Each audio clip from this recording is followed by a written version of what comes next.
दोस्तों, जैसा कि आप सब जानते हैं कि भारत में लगातार G20 और SCO की मीटिंगें अरेंज की जा रही है। हाल ही में मीटिंग को अटेंड करने के लिए पाकिस्तान के विदेश मंत्री भी भारत पहुंचे थे, जिसके बाद पाकिस्तान और चीन में अच्छा खासा बवाल मचा है, क्योंकि इस मीटिंग के दौरान भारतीय विदेश मंत्री एस जयशंकर ने पाकिस्तान को अच्छे से फटकार लगाई थी, जिसके बाद पाकिस्तान ने वापस चीन जाकर चीन के साथ मिलकर भारत के खिलाफ बयान जारी किया। ऐसे में जहां इतना सब कुछ चल रहा था, तो उसी दौरान मीटिंग के बाद जिस चीज का डर था अब वही हुआ, क्योंकि अब भारत ने अपनी अग्नि 6 मिसाइल को निकाल लिया है और भारत इसका सफल परीक्षण करने को तैयार है। ऐसे में इस खबर के बाद चीन और पाकिस्तान काफी ज्यादा बौखलाए हुए हैं। अब आपको इस खबर के बारे में थोड़ा और डिटेल में बताते हैं कि भारत कब इस परीक्षण को करने वाला है, तो इस मिसाइल से चीन और पाकिस्तान क्यों घबराते हैं। दरअसल दोस्तों, लेटेस्ट रिपोर्ट से इस बात का पता चला है कि भारत 18 से 19 मई के बीच में एक शक्तिशाली मिसाइल का परीक्षण करने वाला है, जिसके लिए एरिया वार्निंग यानी कि नोटाम 1680 किलोमीटर एरिया के लिए जारी किया गया है। बता दें कि यह परीक्षण बंगाल की खाड़ी में मौजूद अब्दुल कलाम आइलैंड से किया जाएगा, जहां से भारत अब अपने अधिकतर मिसाइल परीक्षण करता है। जिस तरह से इस परीक्षण के लिए एक लंबा एरिया रिजर्व किया गया है, उससे इस बात का इशारा मिलता है कि यह परीक्षण अग्नि सीरीज की सबसे नई मीडियम रेंज की बैलिस्टिक मिसाइल अग्नि प्राइम का हो सकता है, जिसे हमने खास तौर पर चीन और पाकिस्तान में भारी तबाही मचाने के लिए विकसित किया है। बता दें कि अग्नि प्राइम की मारक क्षमता 1000 किलोमीटर से लेकर 2000 किलोमीटर तक की है और यह परमाणु मिसाइल हथियार ले जाने में सक्षम है।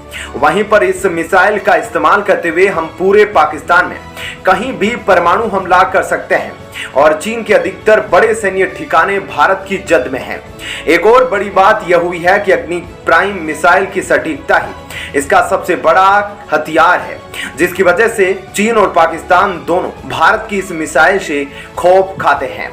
दोस्तों, सिर्फ इतना ही नहीं, 15 दिसंबर 2022 को भारत ने अपनी अग्नि 5 मिसाइल का एक काफी बड़ा परीक्षण किया था, जिसके बारे में सबसे बड़ी बात तो यह है कि इस परीक्षण को रात में किया गया और यह 100% सफल रहा था, जिसके बाद यह बात प्रमाणित हो गई कि हम अग्नि 5 मिसाइल का इस्तेमाल करते हुए 7000 किलोमीटर से ज्यादा की दूरी तक भी अपने दुश्मन पर हमला कर सकते हैं। साथ ही जब इस मिसाइल टेस्ट की फुटेज सामने आई तो कई लोगों ने इस बात की आशंका जताई थी कि इस परीक्षण में हाइपरसोनिक ग्लाइड व्हीकल का इस्तेमाल किया गया होगा। ऐसे में आप समझ सकते हैं कि कुछ ही महीनों के अंतराल में होने वाला अग्नि 5 मिसाइल का यह परीक्षण चीन के लिए कितना बड़ा सरदर्द होगा, क्योंकि हम इस बात को भी नहीं भूल सकते कि भारत यह परीक्षण ऐसे समय पर कर रहा है जब SCO समिट भारत में जारी है और G20 की मीटिंग भी लगातार की जा रही है। यानी कि भारत अपने परमाणु मिसाइल के परीक्षण से पूरी दुनिया को काफी बड़ा मैसेज देना चाहता है कि आज भारत भले ही किसी भी देश के खिलाफ पहले आक्रमण ना करता हो, लेकिन हमारे पास ऐसी क्षमता मौजूद है जिसका इस्तेमाल करके हम अपने दुश्मन को विनाशकारी नुकसान पहुंचा सकते हैं। ऐसे में देखा जाए तो एक तरीके से पाकिस्तान और चीन जैसे देशों के लिए यह भारत की तरफ से चेतावनी है कि अगर उन्होंने भारत के खिलाफ कुछ भी कदम उठाने की कोशिश की तो भारत भी पूरी तरह से तैयार है, भले ही वह पहले आक्रमण ना करे, लेकिन अगर दुश्मन की तरफ से हमला किया गया तो भारत भी चुप नहीं बैठने वाला है। तो दोस्तों, ऐसे में इस खबर के बारे में आपकी क्या राय है, हमें कमेंट करके जरूर बताएं। और अब आपको बताते हैं ऐसी ही एक और बड़ी खबर। दोस्तों, हाल ही में एक ऐसी रिपोर्ट सामने आई है जिसने पूरी दुनिया को हैरान करके रख दिया और इस रिपोर्ट के हिसाब से 193 देशों को पछाड़कर भारत सबसे पहला देश बन गया है और ऐसे में अमेरिका ने भी अपना माथा पकड़ लिया है, क्योंकि इस रिपोर्ट में अमेरिका का नाम सबसे आखिरी कुछ देशों में शामिल है। अब आपको इस खबर के बारे में थोड़ा और डिटेल में बताते हैं कि आखिर यह रिपोर्ट किस बारे में है और इस दौरान भारत ने कौन से बड़े बड़े देशों को पछाड़कर सबसे आगे निकल रहा है और इस दौरान भारत कौन से बड़े बड़े देशों को पछाड़कर सबसे आगे निकल गया है।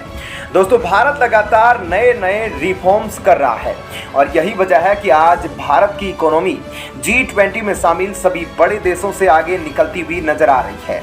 विश्व स्तर पर बार बार हो रहे तनाव की वजह से दुनिया के सबसे बड़े देश आज इकोनॉमिक क्राइसिस से जूझ रहे हैं। जहां पर पहले कोरोना वायरस के चलते इकोनॉमिक स्लोडाउन आने लगा था, तो वहीं रूस यूक्रेन वार की वजह से हर तरफ दुनिया में फूड क्राइसिस होने लगा, जिसने दुनिया की सबसे बड़ी महाशक्ति अमेरिका को भी नहीं बख्शा। आज यूरोप के बड़े बड़े देश इस कोशिश में लगे हैं कि किस तरह से अपनी इकोनॉमी को नेगेटिव होने से बचा ले।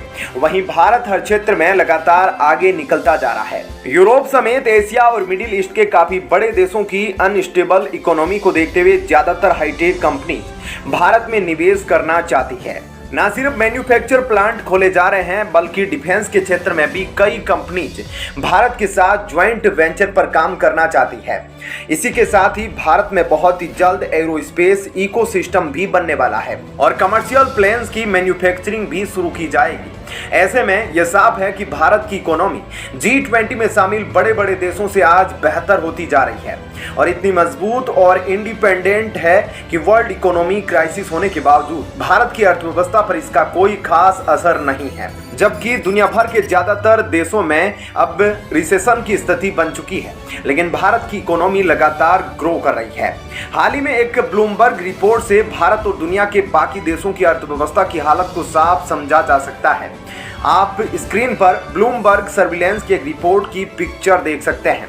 आपको बता दें कि इस मीडिया हाउस ने दुनिया की सबसे बड़ी इकोनॉमी कंट्रीज का एक सर्वे किया और ये बताया कि किस देश में रिसेशन के कितने % चांसेज है। एक तरफ जहां ब्रिटेन में रिसेशन के 75% चांसेज है, तो वहीं अमेरिका में 65% चांसेज बन रहे हैं।